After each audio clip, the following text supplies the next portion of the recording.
Veio sobre mim a mão do Senhor, Ele me levou pelo Espírito do Senhor e me deixou no meio de um vale que estava cheio de ossos e me fez andar ao redor deles. Eram muito numerosos, da superfície do vale estavam sequíssimos. Então me perguntou: filho do homem, acaso poderão reviver estes ossos? Respondi: Senhor Deus, tu sabes. Disse-me ele: profetiza a estes ossos e dize-lhes: ossos secos, ouvi a palavra do Senhor. Assim diz o Senhor Deus a estes ossos: eis que farei entrar o Espírito em vós e vivereis. Porei tendões sobre vós, farei crescer carne sobre vós estenderei a pele, porei em vós o Espírito e vivereis. E sabereis que eu sou o Senhor. Então profetizei segundo me foi ordenado. Enquanto eu profetizava, houve um ruído, um barulho de ossos que batiam contra ossos e se ajuntavam, cada osso ao seu osso. Olhei, e eis que haviam tendões sobre eles, e cresceram as carnes, e se estendeu a pele sobre eles, mas não havia neles o Espírito. Então ele me disse: profetiza o Espírito, profetiza ao Filho do Homem, e dize-lhe: assim diz o Senhor Deus: vem dos quatro ventos, ó Espírito, e assopra sobre estes mortos, para que vivam. Profetizei como ele me ordenara. E o Espírito entrou neles, e viveram, e se puseram em pé, um exército sobremodo numeroso. Então me disse: filho do homem, estes ossos são toda a casa de Israel. Eis que dizem: os nossos ossos secaram, e pereceu a nossa esperança, estamos de todos exterminados. Portanto, profetize e dize-lhes: assim diz o Senhor Deus: eis que abrirei a vossa sepultura, e vos farei sair dela, ó povo meu, e vos trarei à terra de Israel. Sabereis que eu sou o Senhor, quando eu abrir a vossa sepultura e vos fizer sair dela, ó povo meu. Porém em vós o meu Espírito, e vivereis, e vos estabelecerei na vossa própria terra. E então sabereis que eu, o Senhor, disse isto e o fiz, diz o Senhor. Que Ele nos abençoe. Pode sentar.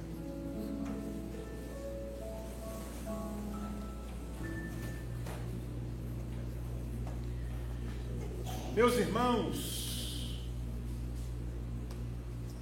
este foi o texto bíblico que eu preguei pela primeira vez aqui na igreja há mais de 14 anos atrás. O primeiro. Esse texto bíblico fez parte de um cursinho, não sei se vocês lembram, sobre pregação aqui na igreja, há um tempo atrás. E nós usamos esse texto para treinar como abordar o texto e treinar a questão da pregação. E hoje estamos voltando a ele. Trata-se de uma visão espiritual, cheia de significados também espirituais,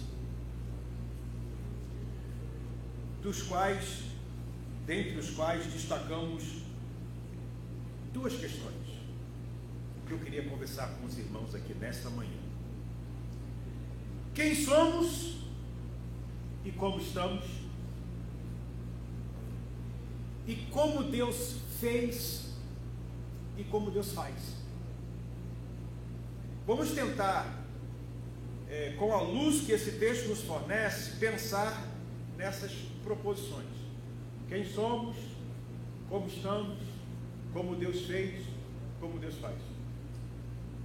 Olhando para esse texto, agarrado nesse texto, claro que usaremos alguns outros textos, que aqui vamos chamar de textos auxiliares, para fortalecer o nosso entendimento aqui nessa manhã. Vamos tentar caminhar juntos? A primeira coisa que eu quero trazer para a gente pensar aqui em quem somos e como estamos é, primeiramente, na perspectiva de cada um de nós crentes, mas antes de Cristo em nossa vida. Quem somos, quem éramos antes de Cristo em nossa vida? Nós éramos um osso qualquer. Isso dentro de uma perspectiva individual. Nós éramos um osso qualquer entre tantos outros ossos, igualmente perdidos, desconectados, desencontrados, sem vida, sem esperança, no vale sombrio da vida. Que isso, pastor? De onde você arrumou isso? Eu vou repetir. Éramos, dentro da individualidade nossa, de cada um, nós éramos um osso qualquer, dentre tantos outros ossos, igualmente perdidos, desconectados, desencontrados, sem vida e esperança, num vale sombrio da vida. O texto bíblico fala de uma visão que Ezequiel teve. Ele teve uma visão desse, como diz o verso 1, vale que estava cheio de ossos. E a Bíblia diz que ele, ao lidar com esse vale cheio de ossos, um ossário, ele foi verificando e chegou à conclusão que, além de ser um vale de ossos, o qualitativo daqueles ossos era sequíssimos, mostrando que há muito tempo a coisa estava daquele jeito. Mas, pastor, o senhor está dizendo que esse osso, um dos ossos, era eu ali naquele vale? É isso mesmo, porque o versículo 11 diz justamente disso. Queria que você olhasse aí. Então me disse, filho do homem, estes ossos são toda a casa de Israel. Estes são. Quem diz isso é o próprio Deus. Mas não é só Deus quem está dizendo isso. Porque o Senhor vai dizer isso porque nós estávamos dizendo isso. E dizendo o quê? Olha aí no versículo 11 ainda. Eis que dizem. Ou seja, Deus está dizendo que aqueles ossos todos representam ou são a casa de Israel, ou seja, cada um de nós, porque cada um de nós estávamos dizendo, os nossos ossos se secaram, e pereceu a nossa esperança, estamos de todo exterminados. Antes de Cristo, o quadro que esse texto pinta ao nosso respeito, ao seu respeito, é isso aí. Um osso qualquer, no meio de entre outros ossos, perdidos, desconectados, desencontrados, sem vida, sem esperança, no vale sombrio da vida. Deus disse que era assim, porque nós chegamos à constatação que sem Cristo também somos assim. Um dia nós estávamos assim. Por que é importante lembrar essas coisas? Lembrar quem éramos. Por que se faz notório? Por que é significativo a gente lembrar de que eu era um osso no meio de um ossário? Sem vida, sem esperança, perdido, desencontrado, desconectado, largado num vale sombrio. Na poesia de Davi, vale da sombra da morte. Primeiramente, para jamais nos afastarmos de quem nos encontrou no ossário. Para jamais nos afastarmos, ou pensarmos em nos afastar de quem foi lá no nosso ambiente, no nosso habitat, nas nossas trevas, para nos encontrar. Lembrar de como éramos e lembrar dessas coisas quando o nosso viver sem Cristo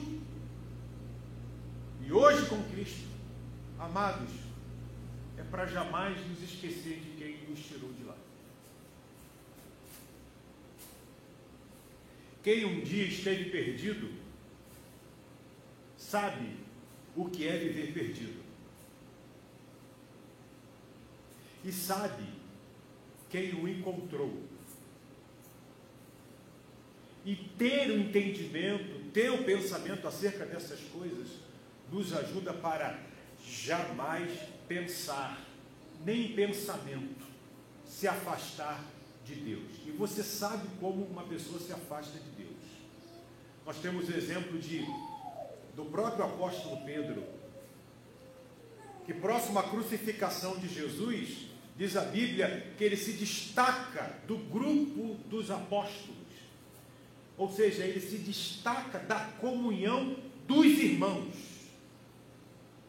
E segue Jesus de longe.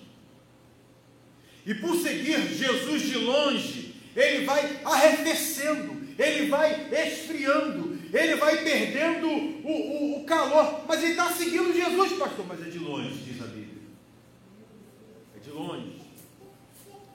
Seguir Jesus de longe, vamos nos associar com quem de longe se relaciona ou anda com Jesus ou acha que anda com Jesus.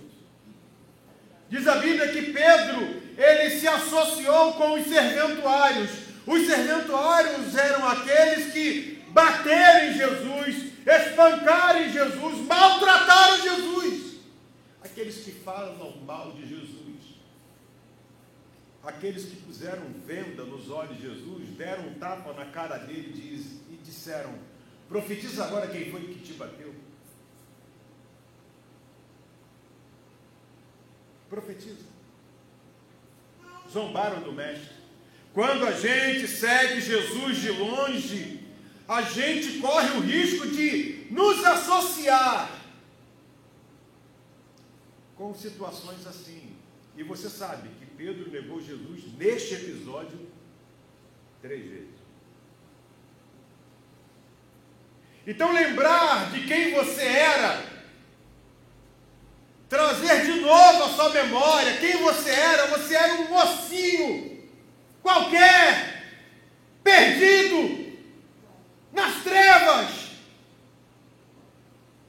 nas mãos de Satanás, boneco, palhaço na mão de Satanás, num linguajar espírita, cavalo de Satanás, no linguajar de Ezequiel, um osso seco, no meio de um mosaico. Jesus foi lá e tirou você de lá.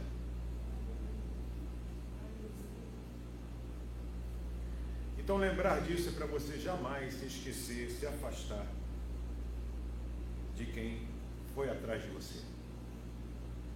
Em segundo lugar, para jamais nos esquecermos que a nossa situação e condição mereciam morte eterna e condenação eterna. Você observa que no texto, por algumas vezes, encontramos Ezequiel falando de morte, falando de sepultura, falando de extermínio. É o fim. Ossos sobre a terra, secos até, pedem para ser enterrado. A próxima ação, a predestinação até de um osso seco sobre a terra é ser enterrado. É a próxima etapa da fase da morte, por conta do pecado. E quando você lembra de quem você era sem Cristo, você não pode esquecer que você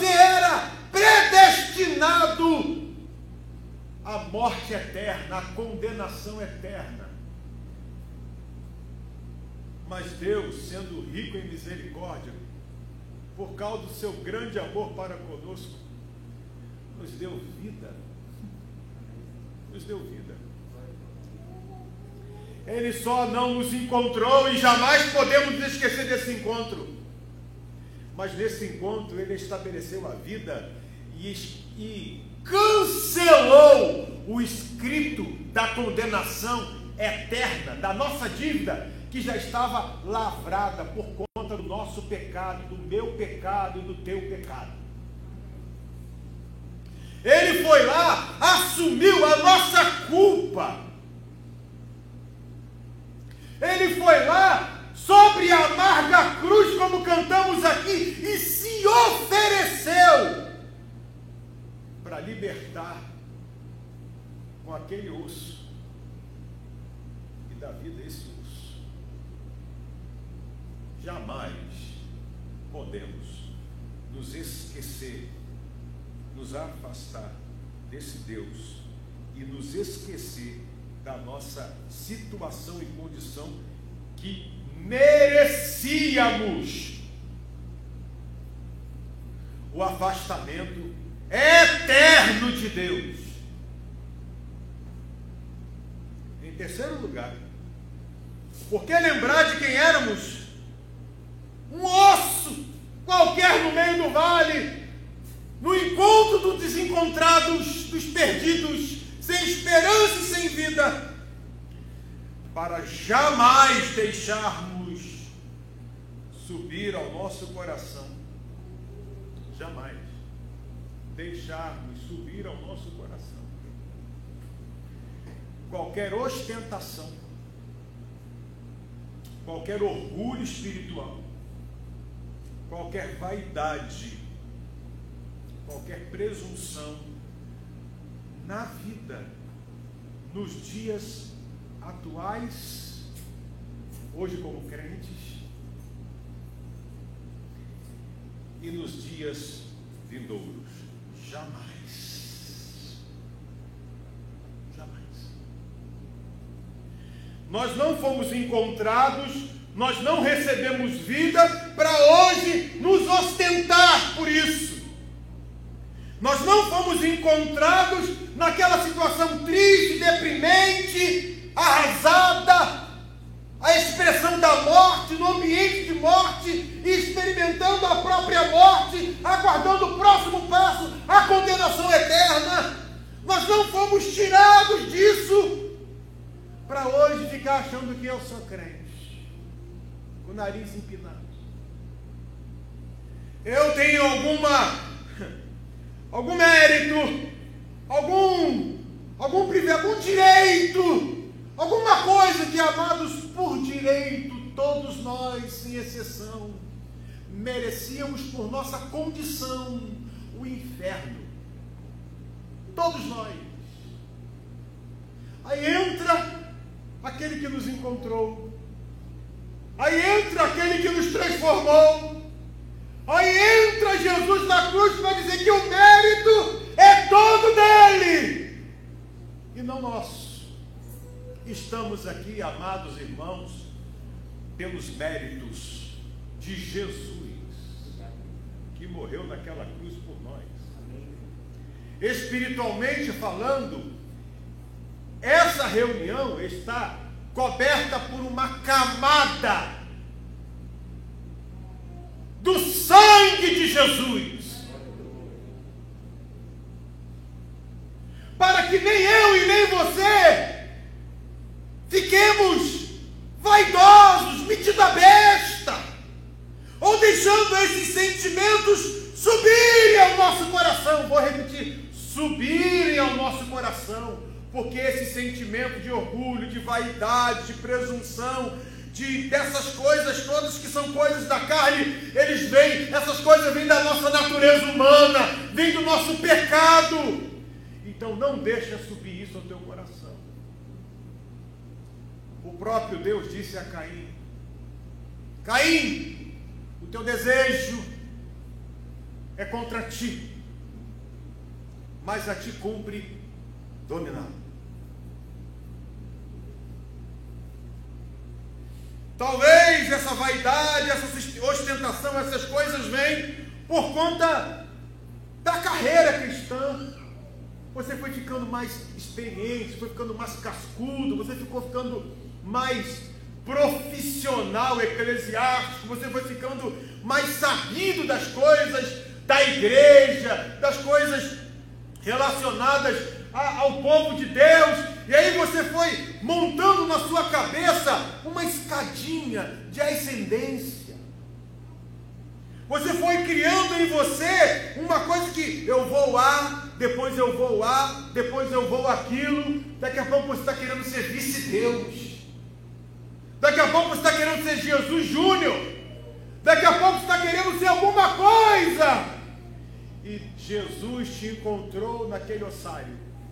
Jesus transformou você daquilo para ser alguém que seja servo, filho, co-herdeiro com Cristo.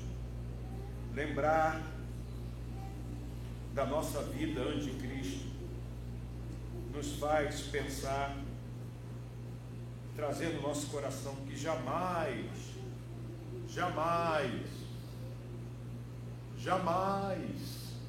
seja pela emoção que for, seja pela vantagem humana que for, nos afastarmos daquele que nos encontrou.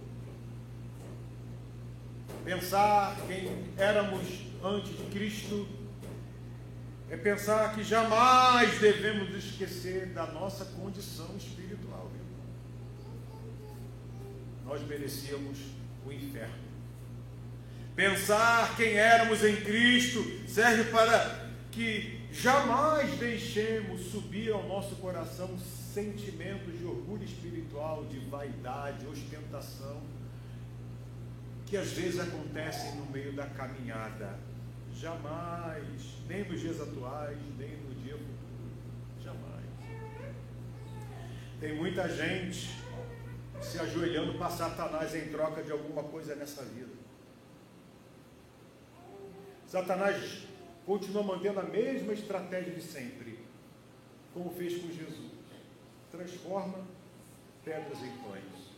Lança-te do pináculo do templo,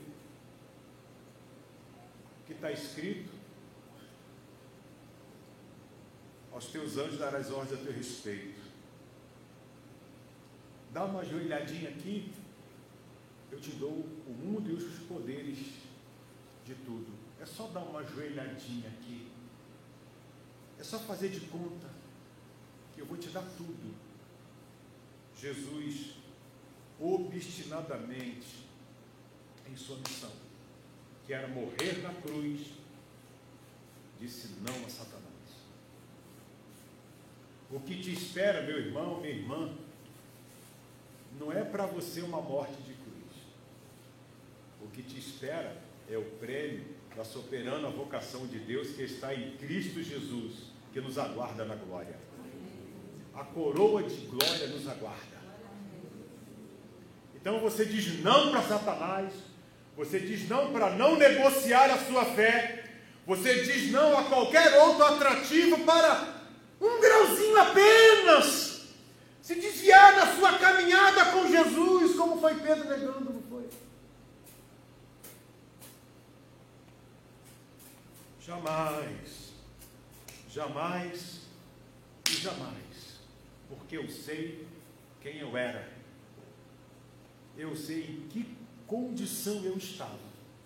Jesus foi lá onde eu estava, me tirou lá com a sua mão de poder, transportou-nos das trevas para a sua maravilhosa luz. Se essas coisas não têm sentido para você, eu quero dizer que você ainda está sem Cristo. Se isso não tem importância para você, eu quero te dizer logo,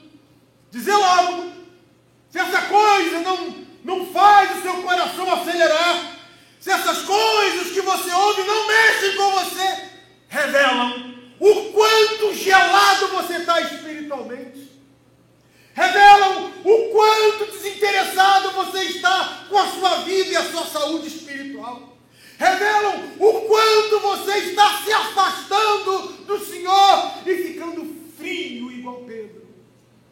Mas nessa manhã, bendita manhã, o Senhor te trouxe aqui a este lugar para trazer à tua memória o que pode te dar esperança para reviver, renovar a tua vida para um caminhar novo com Ele, ao lembrar quem eu era, o que Ele fez, para onde eu estou indo. Então nessa manhã eu queria deixar você muito ciente disso. Eu quero utilizar um texto auxiliar que eu citei aqui indiretamente algumas vezes, que se encontra em Efésios, no capítulo de número 2.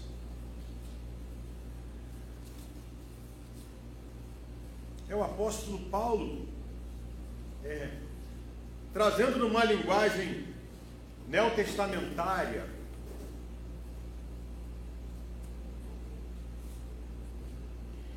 Efésios capítulo 2, trazendo um resumido, um apanhado de como éramos. Verso 1, Ele vos deu vida. Se deu, não tínhamos vida. Se não tínhamos, estávamos mortos. Estando vós mortos nos vossos delitos e pecados, nos quais delitos e pecados andastes outrora, segundo o curso desse mundo, este mundo tenebroso, segundo o príncipe da potestade do ar, do espírito que agora atua nos filhos da desobediência.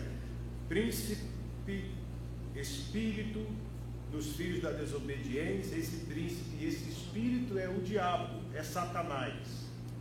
Éramos guiados por Satanás. Quem não tem Cristo não fica sem Senhor. Quando Jesus tirou a sua vida do ossário e botou a sua vida na rocha, que é Ele mesmo, houve uma mudança de senhorio. Antes você seguia os seus prazeres, antes você seguia a Satanás, e agora você segue a Jesus.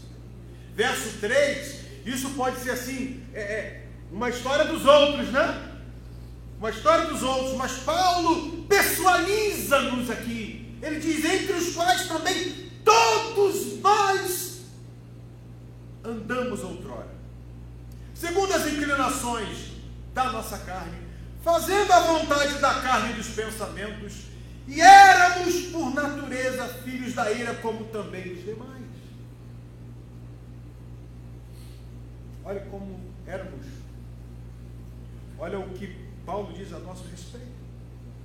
Ainda agora, na linguagem da visão de Ezequiel, eu quero tratar do segundo ponto da nossa conversa nessa manhã. É como Deus fez e como Deus faz nesse ossário. Como Deus fez e como Deus faz agora nesse ossário.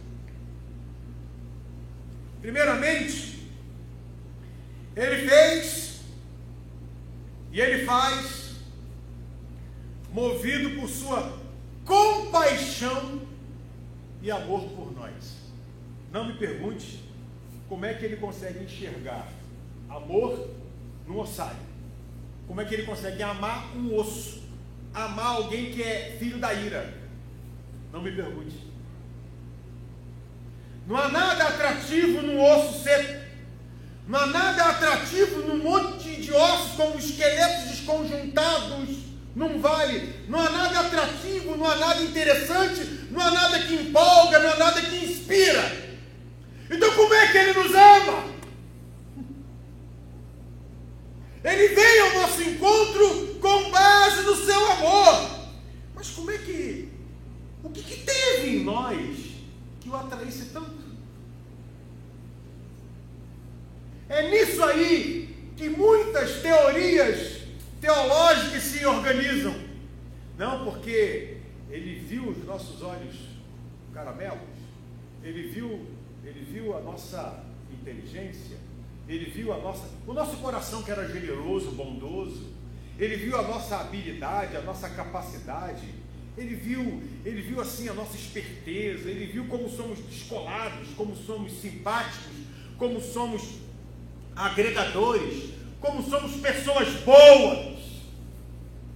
Ele viu sim, você como um osso.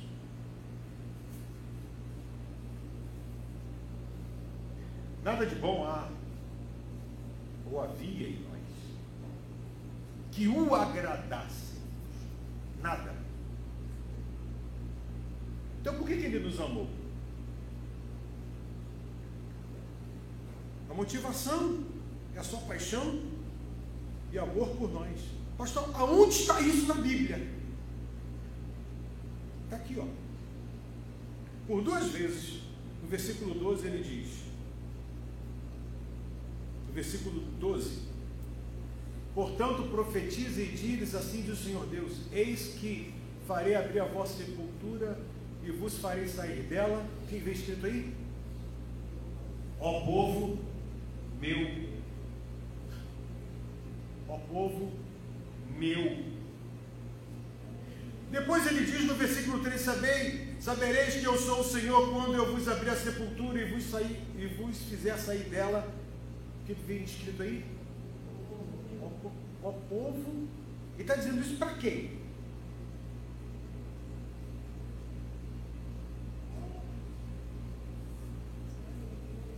Ele está dizendo isso para quem? Ele está dizendo isso para o ossário. Ele está dizendo isso para o vale cheio de ossos. Ele chama aquilo, ele chama-nos de povo meu. Então, a motivação dele de ir até nós é por conta do seu amor, não amor que ele vê alguma coisa de interesse em nós, que pudesse ele, não, tem coisa boa aqui, eu vou aproveitar isso aqui, então eu vou amar isso aqui, como a gente faz nas nossas relações humanas, amar quem vos ama, emprestar quem empresta, ajudar quem te ajuda. No caso de Deus não é assim, no caso do Evangelho também não é assim. Não é amar quem vos ama, não é emprestar quem vos empresta, é amar quem não pode retribuir, é emprestar quem não pode pagar, é ajudar quem não tem como retornar, dar o retorno, é fazer sem interesse. Quando há interesse, são os amores humanos, como um rapaz e uma moça, o rapaz querendo namorar e a moça está ali, aí fala, olha, eu estou apaixonado por ela. Aí você pergunta, mas por quê? Ela é tão linda. Eu só queria saber e viver o tempo todo, quando ele tivesse ali uns 70 anos, e ela uns 70 anos, se ele ia permanecer naquela paixão, porque ficou com ela por conta da beleza, porque com os 70 as coisas vão, né? Ou com menos antes, né? Pastor, hoje tem botox, na igreja tem gente que mexe com botox, parcela em 12 vezes no cartão, tem plástica, tem não sei o que, tem não sei o que lá, então tem a maquiagem, tem.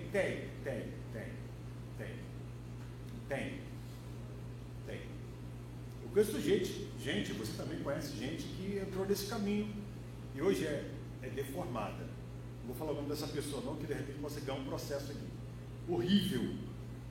Horrível. Todo esticado, não tem mais onde esticar, só se esticar o osso, né? Porque já esticou tudo. Levanta o braço, aí aqui dá bom dia, boa tarde, né? Vira um sino.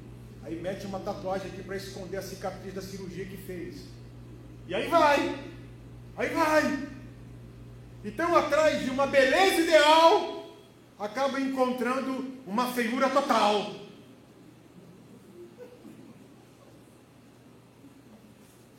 Deus não nos ama pelo interesse. Se você ler o capítulo 36 de Ezequiel, você vai descobrir por que Ele nos ama. Não é por amor de vós, é por amor do meu nome que eu faço essa obra na vossa vida. É por amor do meu nome. Fique certo, fique sabido isso. É porque tudo veio por meio dele, por meio dele e para ele. Por isso que Ele é Deus. Por isso que Ele é Deus. Então, o que o motiva é amor por nós, porque é amor pelo seu nome, amor por aquilo que Ele vai fazer de nós, em nós, por nós, pela sua obra, pelas digitais da sua obra em nossa vida. Por isso que Ele é capaz de ver um osso seco, dois ossos, um conjunto de ossos desconjuntados na superfície do vale e dizer: povo meu, coisa que ninguém quer, Ele vai lá: eu quero, eu vou fazer, eu posso fazer. Deus fez assim conosco. A motivação de sua obra é absurda. O absurdo do Deus Todo-Poderoso que se compadece de um monte de ossos que somos nós. Onde ninguém vê nada, onde ninguém... Acho que fico pensando, nem o diabo nos queria, talvez. Né? Mas Deus quis para realizar em nós a sua obra. Ele quis.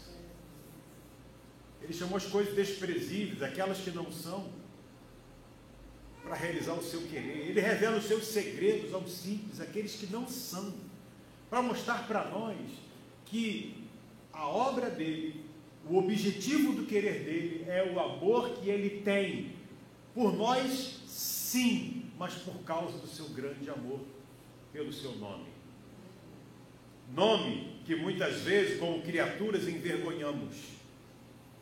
Você conhece, você sabe de gente que você, um dia desse, estava pensando assim: gente, eu conheci um ser humano, uma pior espécie de ser humano. Eu estive lidando esses dias últimos com uma pior espécie de ser humano. Eu falei: meu Deus, como é que o ser humano consegue chegar a esse nível? Eu falei: Senhor, eu não sou o Criador, não é isso, mas eu olho para o meu semelhante e vejo o quanto é horrível. Aí é o Espírito falando no nosso ouvido assim: você também é assim. Horrível.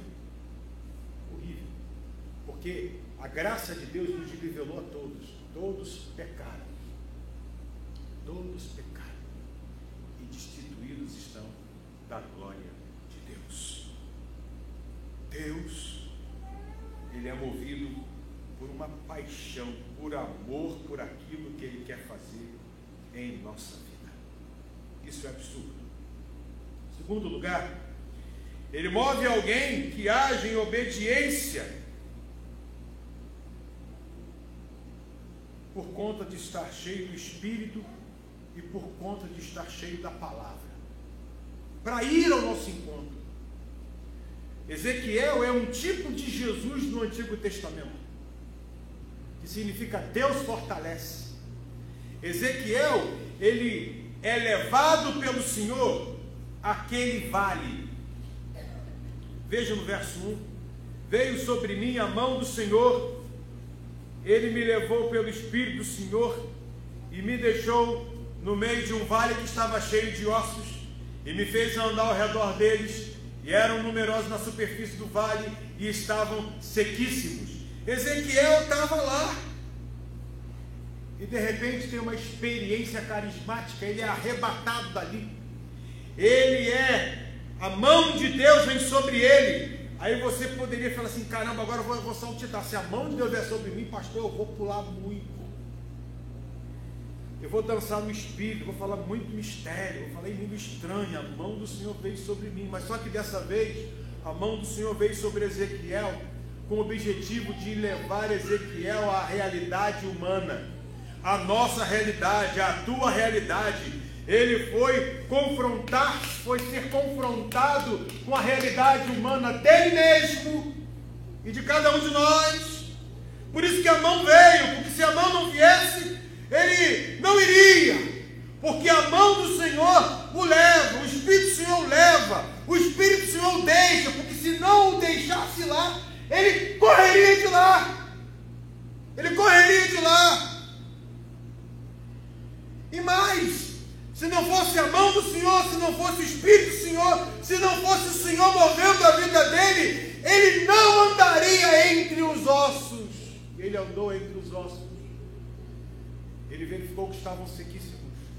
Ele teve uma experiência chocante de realidade, com a sua própria realidade, com a realidade da humanidade, com a realidade de todos nós. E lidar com essa realidade é apavorante. Lidar com essa realidade não é empolgante. Lidar com a nossa realidade humana não gera ibope, não aglomera pessoas, só aglomera multidões de ossos secos. Deus envia alguém em obediência, alguém cheio do Espírito, alguém cheio da palavra, que às vezes não estava a fim de ir, mas vai, que às vezes não estava querendo nada com isso, porque sabe que isso é pedreira, que sabe que isso é difícil, mas é a mão que está levando, né? Então, se a mão está levando, quem sou eu para resistir à condução da mão do Senhor? Atrás de você sempre tem alguém que levou o Evangelho para você. Atrás de uma igreja instituída, fundada no lugar, sempre tem a história de um doido qualquer. Um doido, como é a história da evangelização aqui da região dos lagos, das igrejas congregacionais. História de gente que vinha de Niterói, vindo 1001, né? Vindo 1001 com ar-condicionado, vinha de 1001, vinha de Uber, vinha de Bablacar, aqui para a região dos lagos, vinha montado num cavalo, ou vinham a pé.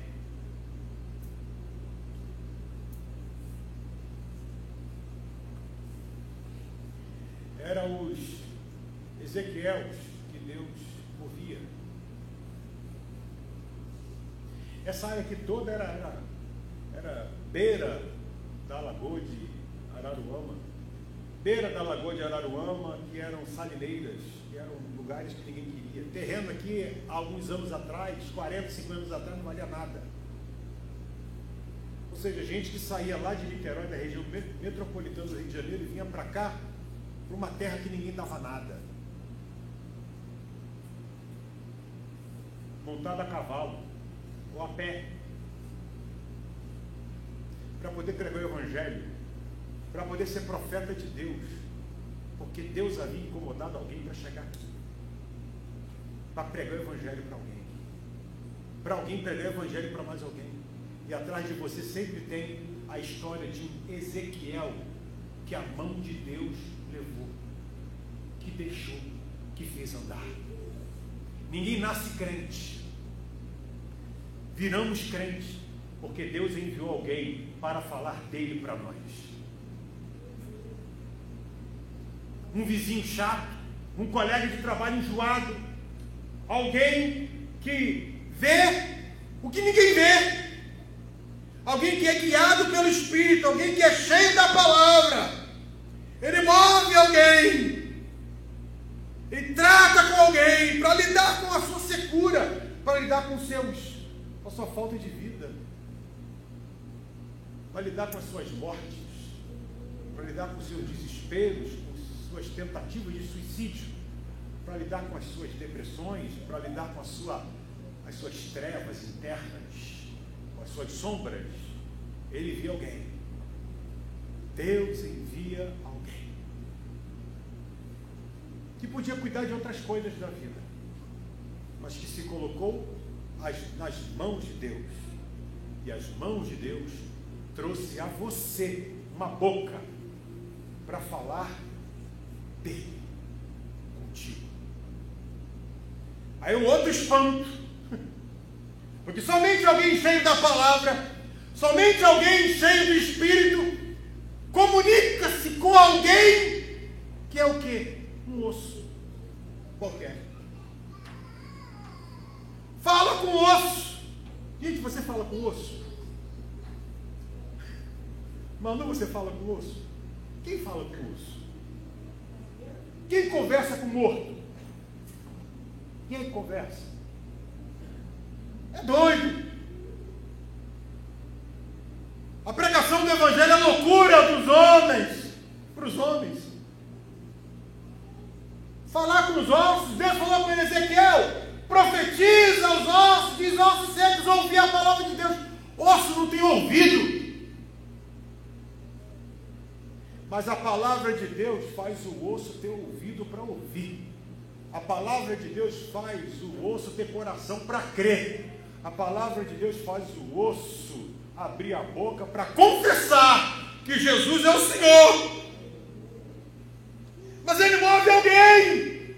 Há todo um trabalhar nos bastidores de Deus para tirar você daquela situação.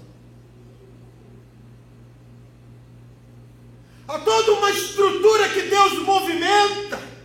Há toda uma luta da vontade de Deus com a luta da vontade do homem, que muitas vezes se contrapõe à vontade de Deus, para que o querer de Deus se execute, para que a palavra de Deus que diz: agindo Deus, quem impedirá, se cumpra. Jó, que era um homem reto, íntegro, temente a Deus e que se desviava do mal, era alguém que criou com Deus algumas resistências. E Jó deu um trabalho para Deus, a ponto de Deus falar assim: Jó está aí contra-argumentando as coisas, numa prova terrível. Aonde você estava quando eu fiz o mundo e o universo? Eu peguei conselho com você, Jó? Jó estava se achando demais.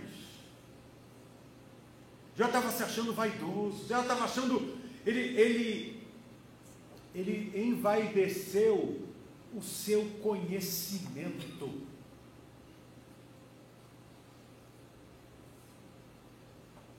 E aí ele chega à conclusão, porque o crente, ele acaba chegando à conclusão com Deus que ele está errado e Deus está certo.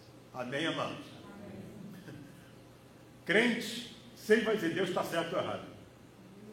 Crente vai chegar a essa conclusão 1000 vezes na vida, se necessário for, ele vai chegar a essa conclusão: Deus está certo ou errado.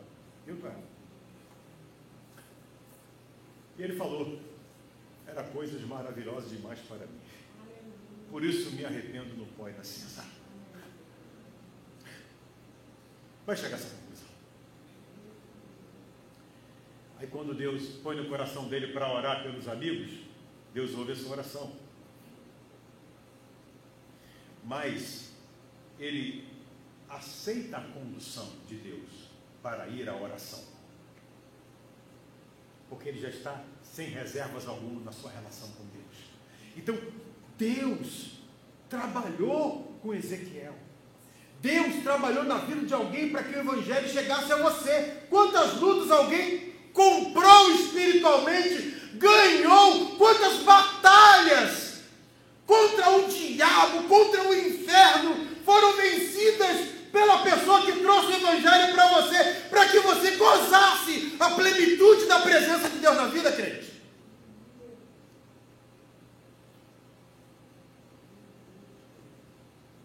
Quanto sangue, quantos projetos humanos foram deixados para trás, quantas renúncias, para que pudesse essa pessoa ser boca de Deus para a sua salvação. Não estou valorizando a boca que Deus mandou para que você ouvisse a palavra. Estou enaltecendo o Deus que moveu a boca, que trabalhou naquela boca, e trazer essa boca de cavalo, de jegue, a pé, de moto, de carro, do jeito que for, vai chegar perto de você e dizer: olha, tem uma coisa para te dizer. Assim diz o Senhor Deus ao teu respeito. Deus faz isso. Ele fez e ele faz. Continua fazendo. E a sua obra, ela tem uma característica impressionante. Impressionante. Que é uma característica que devemos aplicá-la a todo o nosso viver. É uma obra de dentro para fora, e não de fora para dentro em nós. Veja no versículo 5. Assim diz o Senhor Deus a estes ossos: eis que farei entrar o Espírito em vós e vivereis. Verso 6. Porém, tendões sobre vós, farei crescer carne sobre vós estenderei pele, e porei em vós o Espírito, e vivereis, e sabereis que eu sou o Senhor. Vejam a obra sobre esse vale de ossos secos. Sobre os ossos, o Senhor falou que ia colocar os tendões, que é um tipo de elástico, não é? Para segurar a estrutura dos ossos. Sobre os tendões, ele disse: vou colocar carne, vou revestir os tendões de carne. E sobre a carne eu vou colocar a pele, ou seja, uma obra de dentro para fora. E porém em vós o meu Espírito. Porque não basta ter uma estrutura de ossos, não basta ter os tendões, a carne, os músculos, não basta ter a pele, se dentro não tem o Espírito. E o Senhor falou: vou pôr o Espírito em vós, vou colocar tendões em vós, vou colocar a carne em vós, vou pôr pele em vós, e vocês serão um exército sobremodo numeroso e de pé. O que ele quer dizer com isso? Ele quer dizer de um princípio de sua obra. O princípio utilizado é uma coisa que ocorre dentro e que vai se manifestando, que vai em camadas, que vai se desenvolvendo num processo até revelar o que está dentro para o exterior. Essa é a obra. E nós precisamos entender isso. Utilizar esse princípio em nossa conduta de vida. Veja o que aconteceu com o ex-endemoniado de Gadara. Ele queria seguir a Jesus, temos falado sobre ele aqui, não temos? E Jesus fala assim: não, vai para a tua casa, conta para os teus o que Deus te fez e como teve compaixão de você. Vai lá. Começa do interior da sua vida doméstica. Começa readquirindo testemunho, autoridade naquelas pessoas mais íntimas suas. Começa dentro de casa. Começa essa obra dentro de casa, e você sabe que dali ele foi ser missionário em 10 cidades. Mas para chegar às 10 cidades ele teve que começar de dentro de casa, no interior, na intimidade. Foi o mesmo princípio utilizado pelo Espírito na igreja de Antioquia. Lá no capítulo 13 de Atos estava ali os apóstolos, os mestres, os profetas, entre eles Paulo e Barnabé, servindo ao Senhor naquela comunidade. E disse o Espírito: separai-me Paulo e Barnabé para a obra que os tenho chamado. Ou seja, por eles estarem desenvolvendo numa comunidade local o servir a Deus, o Senhor vê e utiliza-o para outros lugares, mas começando do lugar onde está servindo. Gente que não serve aqui na igreja, na comunidade, que aparece querendo servir longe. É uma incoerência bíblica. É uma incoerência bíblica. Porque a Bíblia vai dizer que o Espírito visita dentro primeiro. Quer nos ver dentro primeiro. Observa, foi o mesmo princípio utilizado no conselho de Eliseu com a viúva, diante dos resultados dos milagres da multiplicação do azeite. Lembra lá? A viúva disse: olha, tem uns credores à minha porta, querendo levar os meus filhos. O meu marido era temente ao Senhor, você sabia disso, Ezequiel? Era crente, discípulo dos profetas, mas só que ele deixou dívida para trás. Alguém com dívida aí, gente? Tem gente na Bíblia, crente, que tinha dívida. Eu vim aqui pedir alguma coisa do Senhor. O profeta Ezequiel pôs as mãos no bolso e falou assim: minha filha, está ruim o negócio aqui hoje, estou duro. Mas diz uma coisa, o que você tem em casa, minha filha? Olha, só tem uma botija de azeite. Aí Ezequiel dá uma orientação para ela. Não foi assim? Pede emprestados vizinhas, vasilhas emprestadas da tua vizinhança. Muitas vasilhas, não poucas, vazias. E você vai entrar na tua casa, fechar a porta e vai colocar esse seu azeite nas vasilhas. E ela experimentou. Enquanto ela colocava o azeite numa vasilha, ainda tinha azeite na botija. Ela colocava, ainda tinha azeite na botija. Então ela foi colocando, enquanto tinha vasilhas vazias, ela foi colocando o azeite e encheu todas aquelas vasilhas com azeite. Maravilha! Milagre de Deus. Olha o conselho do homem, a quem a Bíblia diz mais vezes que ele é homem de Deus. A mulher viu que as vasilhas se acabaram e acabou logo o azeite. Ela foi atrás do profeta. Seu profeta, e agora o que eu faço? O que você faz? Vende o azeite. Com o dinheiro da venda, a primeira coisa que você faz é o que, minha filha?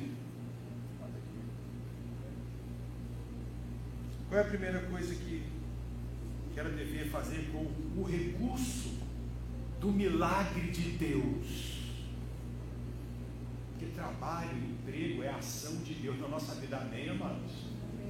O que é que a gente faz? O profeta disse: paga primeiro a tua dívida e vivei do resto.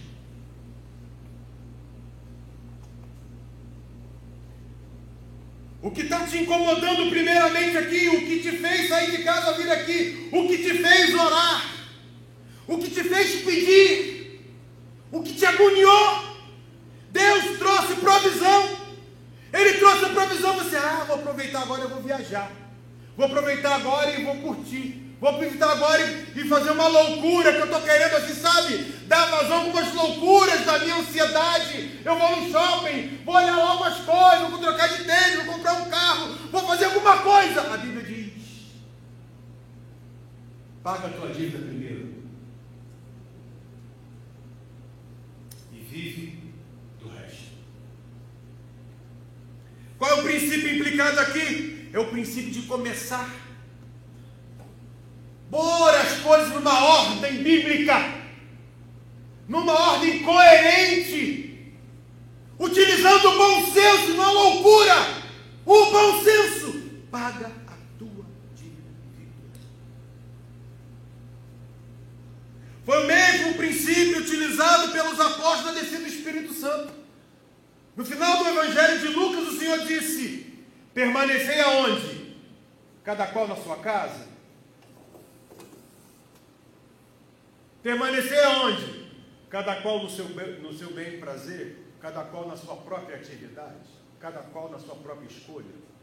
Permanecer aonde? Cada qual na sua própria verdade, na sua individualidade. O Senhor disse: permanecer em Jerusalém,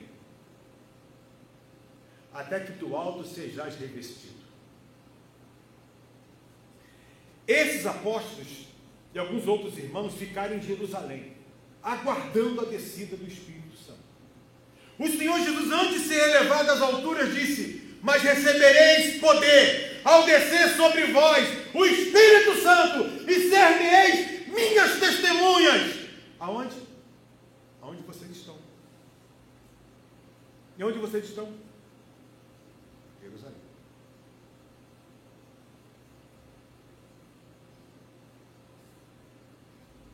De casa, no que está mais perto. Não só faz aqui, para depois fazer ali, para depois fazer lá. No caso da evangelização é fazer aqui, esperar aqui, fazer aqui e fazer ali e aqui, lá e aqui, aqui e ali, simultaneamente. Mas tem um ponto de partida. Tem um ponto de partida. De dentro para fora. Hoje o mundo quer imprimir em nós um estilo de igreja que não é bíblica. Por exemplo, as almas. Como é que as almas virão? Quando a igreja ora, quando a igreja evangeliza, quando a igreja se consagra, quando a igreja prega o evangelho. Não é assim? E qual é a estratégia mundana que quer impor à igreja? Convide um cantor famoso, convide um pregador famoso, convide um testemunho arrebatador, faz um evento, bota uma faixa na rua, eis não sei o quê, faz isso. Ou seja, de fora para dentro. A igreja brasileira, evangélica brasileira, ela tem sofrido com essas questões. Porque aí empolga os crentes, ficam todos bobos. Não, tantas almas se converteram. Passa 1, 2, 3 semanas, passa um mês. Cadê aquelas almas todas? Não, porque ninguém foi atrás. Mas olha, nesse que a Bíblia diz. A Bíblia diz em João capítulo 6, que o Pai dá as ovelhas ao Filho. O Filho é Jesus. E Jesus disse: aquele que vem a mim, esse virá. De maneira alguma o lançarei fora. É o Pai quem traz. O Pai traz consoante a uma disposição nossa de querer ver almas salvas, de querer ver almas sendo edificadas, de querer que esse nosso relacionamento aqui, como igreja, como corpo de Cristo, produza filhos e filhas para Deus. Quando essa obra começa dentro de nós e se transborda no seio da igreja, na sociedade, aonde moramos, aonde trabalhamos, aonde nos transformamos em verdadeiros Ezequiéis da vida. De dentro para fora. Foi o mesmo princípio utilizado por Isaías ao rei Ezequias. Lembra lá? Essa história é muito falada aqui. O rei Ezequias estava morrendo, e aí Deus piora a situação de rei Ezequias. Mandou um profeta lá dar um recado para ele que ele ia morrer. O profeta chega e diz: olha, seu rei, com licença, o senhor vai morrer. Mas antes de morrer, aí que vem um princípio. Põe em ordem a sua casa. Põe em ordem a sua casa. Pois morrerás e não viverás. O que significa pôr em ordem a sua casa? Primeiramente, é pôr em ordem a sua vida. A sua vida. Organiza a sua vida que está uma bagunça. Porque se Deus disse, põe em ordem a tua casa, é porque a tua vida, a tua casa, o que você faz, é uma bagunça. E Deus não gosta de bagunça. Deus não gosta de desordem. Deus gosta das coisas organizadas. Põe em ordem a sua vida. Põe em ordem as suas finanças. Põe em ordem o seu comportamento. Põe em ordem as suas palavras. Põe em ordem os seus pensamentos. Põe em ordem o seu relacionamento comigo. Põe em ordem o seu relacionamento com a igreja. Põe em ordem a sua vida. Organize a sua vida. Mas não vou morrer? Morre dignamente então. Morre organizadamente. Gente, tem não crente que é melhor que muitos crentes nesse quesito. Temos aqui na igreja, tivemos aqui, foi o funeral falecido do esposo da nossa irmã Luciene. Não crente, ouviu a palavra de Deus. Teve um mal súbito e faleceu. O culto de gratidão a Deus por sua vida foi aqui, nesse lugar onde estou. A Luciene, o pastor Luiz, seu filho, Laís, foram agir a documentação. E quando foram pegar a papelada para saber as coisas, estava tudo organizado nas pastas. Tudo organizado. Tudo, não é porque ele iria morrer, porque ele era uma pessoa organizada. Organizada. palavra do profeta Isaías para Ezequias é: põe em ordem a sua casa. A palavra de Deus para nós essa manhã, seguindo esse princípio de começar no íntimo, começar em camadas, organiza a sua vida. Como é que andam os seus documentos? E minha carteira de trabalho? E aparecer uma porta de emprego? E estão pedindo um currículo. Eu preciso da minha carteira. Onde está a minha carteira de trabalho? Você está desempregado e não sabe onde está a tua carteira de trabalho? Você está desempregado e não elaborou um currículo, não pegou uma orientação com alguém mais experiente para elaborar um currículo bem feito. Você está desempregado e leva o seu currículo amassado na mão, lá nos recursos humanos, não leva numa pasta bonitinho. Você é desempregado, vai naquela fila do emprego, desarrumado, cabelo despenteado, barba por fazer, desanimado. A Bíblia diz para você nessa manhã: põe em ordem a tua vida. Você deseja um concurso público, porque quer uma estabilidade. Aí você vai fazer a prova, e a prova é hoje. Um concurso público municipal. Nem leu a lei orgânica do município. Você vai fazer o que lá? E pior, chega na igreja e fala assim: irmãos, ora por mim que eu vou fazer uma prova.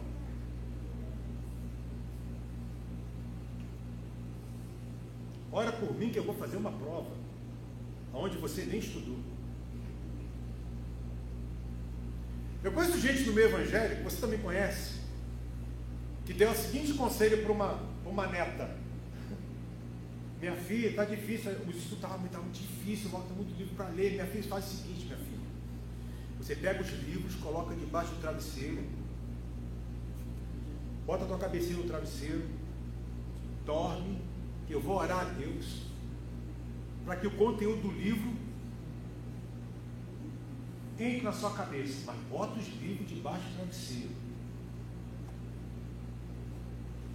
E a neta fez isso, e a avó fez isso. Será que Deus ouviu uma oração dessa? Deus lá de cima vendo assim, estão brincando e querendo me jogar no meio. Aí Deus olha do lado, aquela pessoa que passou a noite estudando, que se importou, que correu atrás, que se esforçou, abriu mão de alguns momentos de entretenimento para poder estudar. Aí Deus olha assim: poxa, será que você é injusto? Uma oração dessa é forçar a Deus a ser injusto. Põe em ordem a tua vida, põe em ordem os seus documentos, põe em ordem a sua aparência, põe em ordem a sua casa. A sua casa. Eu não vou nem entrar nesse negócio de casa, viu, gente? Que já entrei já, tem gente que não gosta, vai dizer que eu sou chato, que eu tenho mania de limpeza, que eu tenho toque. Eu nem vou entrar nisso. Põe em ordem a tua casa. Põe em ordem a tua casa. Que a tua casa pode ser expressão de quem você é. A tua casa pode ser expressão de quem você é por dentro.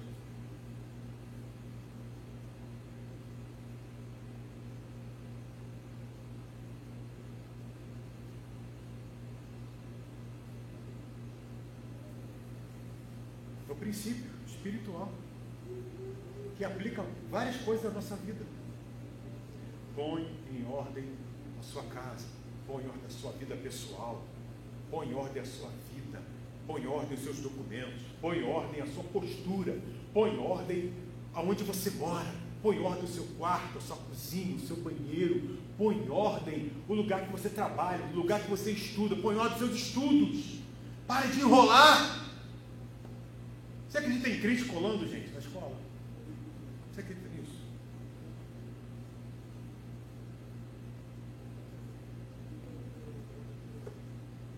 É miserável. É um miserável. Vai ter com a formiga, ó preguiçoso. Eu tenho aqui adolescentes e pré-adolescentes. O que é que você tem que fazer na sua pré-adolescência, na sua adolescência? É arrumar namorado?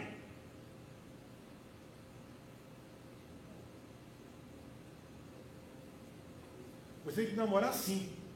Os seus livros, os seus cadernos, as aulas transmitidas lá pelo Zoom. Estudar, ler, conferir, pesquisar. A sua organização de vida é essa para esse tempo.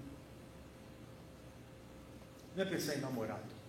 Aliás, você pensa numa coisa fora do tempo, aí você vai ver que o tempo para você vai ser uma coisa desperdiçada. Cada qual utilize o tempo certo. Isso também é organizar a vida. Se um rapaz bonito, até crente, chegar para você, moça, vamos namorar? Você pode dizer assim, com a autoridade do nome de Jesus: se você não tiver coragem, pode me chamar que eu vou lá conversar com ele. Meu filho, você até que é bonitinho e interessante, mas para os dias de hoje, o meu objetivo é organizar minha vida. E organizar minha vida significa estudar. Se eu for namorar você, eu vou pegar esse tempo de estudo e vou jogar fora. E eu não estou na fase de namorar, estou na fase de estudar. Se ele insistir, chama eu, presbítero Ednei, irmão Fabiano, diácono Berto, só uma galera boa, né? Tranquila. Elias, Hildebrando, diácono Jailson, Luciano tem 3 filhas. Vamos ajudar ele. A gente vai lá e faz uma pressãozinha de leve no menino. De leve. Sabe? Você que é menino, tem aqui Fabian. Tem uma galera boa aí, né? Tem que estudar. Perguntei para a Fábio: você quer fazer? Não, eu quero fazer concurso da Marinha, eu quero concurso de oficial. Meu filho tem que estar estudando 10, 12 horas por dia para passar no concurso desse. Sabe o que é estudar 10 horas por dia? Você quer o melhor dos mundos. Você quer ser despontado na sociedade para ser Ezequiel de Deus lá. Você vai ter que se esforçar. O reino de Deus precisa de pessoas também em situações de destaque, em posições de destaque, para dizer lá: assim diz o Senhor. Assim diz o Senhor. E Deus está mexendo. Eu fico assim impressionado. Numa escola dominical classe 8 de jovem adulto, tem aqui Rebequinha, ter Manu, ter Gabriel, ter essa galera mais nova aqui, ter o Isaac. Está ali Isaac aprendendo. Meu Deus. Aprendendo a ter reverência na casa de Deus. Está vendo? Vai aprender. O dia que ele vai, quando ele for sentar para ouvir, ele já aprendeu a se comportar na casa de Deus. Ou não? Aprende para poder ser usado por Deus. Ou você se esqueceu de Daniel, Sadraque, Mesaque, Abednego. Esqueceu dessa turma? Eram os melhores de Israel. Eram os mais inteligentes de Israel. Eram os mais capazes de Israel. E Deus usou essa turma para fazer diferença na Babilônia. Tomara que Deus escolha aqui essa meninada que está aqui para fazer diferença. Mas ouça! Põe em ordem a sua vida.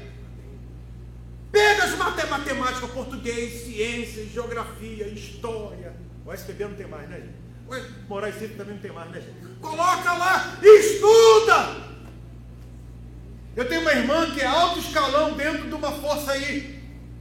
Eu lembro que ela chegava em casa com os cadernos, ela sentava, almoçava, sentava, tirava meia hora de sono. Aí quando eu abri o quarto, estava ela lá.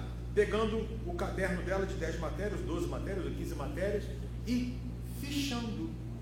Ou seja, transcrevendo a aula toda em fichas. Eu falei, essa garota é doida. Essa garota é doida. Já escreveu no caderno, vai escrever de novo. Pois é, ao transcrever, a pôr em fichários, ela estava o quê?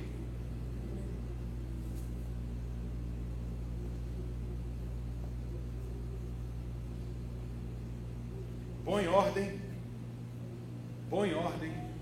a tua casa, põe ordem a tua vida, tuas coisas, os teus estudos, a sua profissão.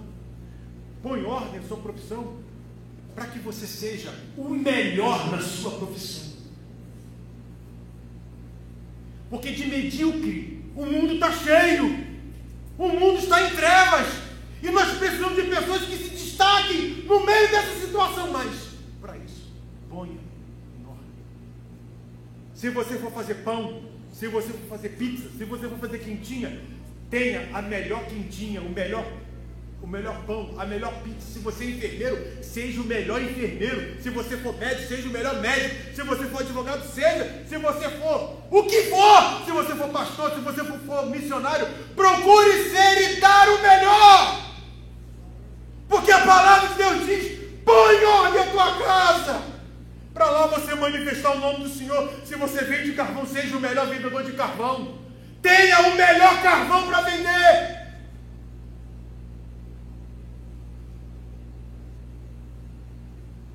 Ponha em ordem a sua vida. Onde você dorme, onde você come, onde você estuda, onde você trabalha, onde você respira, onde você anda, como você se veste, como você se apresenta, os seus documentos, os seus papéis, tudo organizado, porque esta é a palavra de Deus. De dentro para fora. Por que isso? Porque muitas vezes queremos mostrar uma coisa que não é reflexo aqui dentro. Qual é o perigo disso, pastor? Aí acabamos vivendo de aparência. Qual é o problema disso, pastor? Viver de aparência, viver de hipocrisia. Qual é o problema disso, pastor? Aos hipócritas, Jesus trouxe as palavras mais duras para aqueles que mostravam uma coisa que não eram, diziam uma coisa que não viviam. Por isso o Evangelho pressupõe autenticidade, verdade. E por isso que a Bíblia diz para nós: põe em ordem a sua vida. Não é fazer de conta que é salvo, porque tem gente que acha que ser salvo é botar um roupão, um cabelão, uma roupa não sei o quê, tudo de aparência, um linguajarzão, evangelicão, entendeu? Do remantão. Mas será que é reflexo do coração? Ou é apenas um teatro? Não. Dentro para fora. Dentro para fora. Enquanto a palavra de Deus era profetizada por Ezequiel, os ossos se batiam, cada osso com seu osso. Houve barulho na superfície daquele vale. Os ossos se encontravam. Os tendões vieram sobre os ossos. A carne veio sobre os tendões. A pele veio sobre a carne. E foi se colocado em pé uma estrutura que não tinha a essência. O profeta disse: assim diz o Senhor, vem dos 4 ventos ao Espírito e assopra neste vale. E quando ele profetizou, quando ele pregou a palavra de Deus, nesse processo se transformou num grande exército. Quando fala exército, isso está no versículo de número 10. Um exército de pé, sobremodo numeroso. Quando você olha para o exército, você vê o que ele no exército? Quando você olha assim, um exército, o que você vê? Quais são as... Quando você olha um exército organizado, preparado, você está vendo que teve treinamento, que teve organização, que teve O quê? Disciplina. Teve o quê? Todos prontos para lutar por uma causa. Você vê cumplicidade, você vê verdade, você vê seriedade de um amontoado de ossos para um exército sobremodo numeroso da superfície do vale. Pronto para, como diz o pessoal de Marinha aqui, pronto para, uniformizados, todos pela mesma causa, lutando pela mesma bandeira, lutando juntos, com disciplina, com ordem, com decência. É assim que Deus faz e quer fazer hoje com as nossas vidas. A palavra de Ezequiel foi profetizada há muitos anos atrás, mas é a palavra de Jesus, ainda hoje para nós. O que Deus quer fazer, o que Ele fez, Ele ainda quer fazer com a minha vida e com a tua vida. Não podemos nos esquecer que a obra da salvação em nossa vida, ela teve um propósito, um projeto, um processo, para que a nossa vida, ela siga no mesmo parâmetro de processo, de dentro para fora. De dentro para fora. Essa ação de Deus em nossa vida é com base no impulso do amor, que Deus move alguém, para falar para a gente das grandezas dele. E não podemos nos esquecer de quem nós éramos sem Cristo, para jamais se esquecer, jamais abandonar esse Deus que foi no ossário, na sepultura, tirar a nossa vida de lá, para nos colocar em pé, como exército organizado, pronto, por uma luta de uma causa, a pregação do Evangelho. A Bíblia diz, o Senhor dizendo: buscai, pois, em primeiro lugar o seu reino e a sua justiça, e todas estas coisas vos serão acrescentadas. Não somos pessoas em Cristo para correr atrás dos acréscimos. Nós somos pessoas em Cristo para correr para aquilo que é do reino e a sua justiça. Fomos chamados, tirados do ossário para viver esse tipo de vida. Quem concorda com isso diz amém? Amém. Vamos ficar em pé.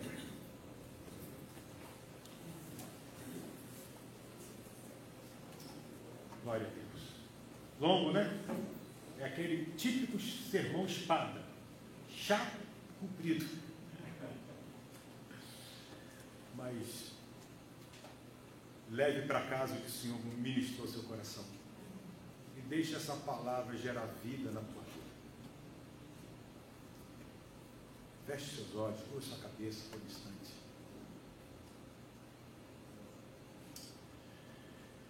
Deus, aqui cada um tem um negócio, cada um tem uma missão, cada um tem uma história, cada um tem um momento, cada um aqui tem um tempo.